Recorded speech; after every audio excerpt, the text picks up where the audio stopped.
జయ వీరభద్రకాళి మాత నమో నమ. టైం దగ్గరలో ఉందన్న వచ్చాడు మా నాన్న వీరభద్ర వరకుందన స్వామి భద్రకాళి మాత రూపంలో కూడా వచ్చినారు. స్త్రీలకు అమ్మవారు భద్రకాళి మాత, ఈ పురుషులకు స్వామివారు వీరభద్ర స్వామి నార తీసి పాలిస్తాడు. స్త్రీలు లై తప్పినారు కదా కొంతమంది. ఇప్పుడు అనేసి అట్లా వాళ్ళు ఎట్లా మాట్లాడతారు వింటున్నాం కదా, స్వేచ్ఛ స్వేచ్ఛ అని. ఈ స్త్రీ సమాజం కూడా ఎట్లా తయారవుతుంది, కొంతమంది కలప మొక్కలు వీళ్ళు ఏరేసి అమ్మవారు చూసుకుంటారు భద్రకాళి మాత.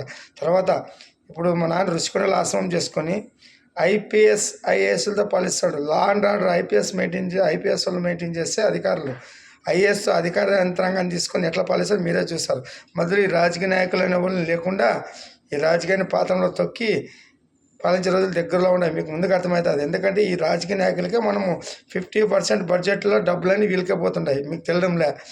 స్కామ్లు చేసుకోవడము, ఒకవేళ నిజాయితీ పరులు వచ్చినా ప్రత్యర్థులు ఎట్లా విమర్శలు చేస్తూ రాజకీయం జనాల్ని బ్రెయిన్ వాష్ చేస్తూ లై తప్పిస్తున్నారు.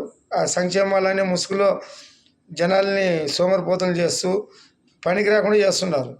అభివృద్ధి కావాలంటే ప్రజల్లో చైతన్యం రావాలి. ప్రజల్లో చైతన్యం రావడం లేదు. ఎవరు ఎక్కిస్తే వాళ్ళకి జై అంటారు. భవిష్యత్తు ఆలోచించడం లేదు. ఈ ఇచ్చే పథకాలు భావితరానికి శాపాలు అవుతున్నాయి. వల్ల ఏం నడదు. మా నాయన వచ్చినాడు, కరోనాతో మొదలు పెట్టినాడు.